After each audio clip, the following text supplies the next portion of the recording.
سطور الصحافة من بريس 23. معكم لامار أركندي.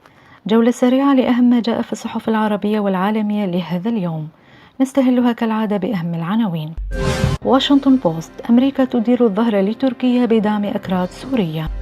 نيويورك تايمز: أطفال سوريا فقدوا المستقبل ودفعوا ثمنا باهظا جراء الحرب. معهد واشنطن تحذر: الرقة لن تسقط إلى أن تحارب القبائل العربية تنظيم الدولة الإسلامية. ذا ناشونال تتساءل: هل نشهد بداية نهاية تنظيم الدولة الإسلامية؟ التقرير العربية تكشف: الحرب بالشرق الأوسط تعني المكاسب لمنتجي الأسلحة الأمريكيين. الحياة اللندنية تفند موقف الرئيس التركي من إبادة الأرمن في عنوان مقالها: أردوغان ينكر مجزرة الأرمن.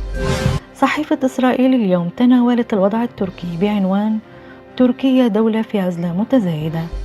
التلغراف البريطانية تصف مستشارة الرئيس السوري بثينة شعبان أنها أكثر شرا من سيدها.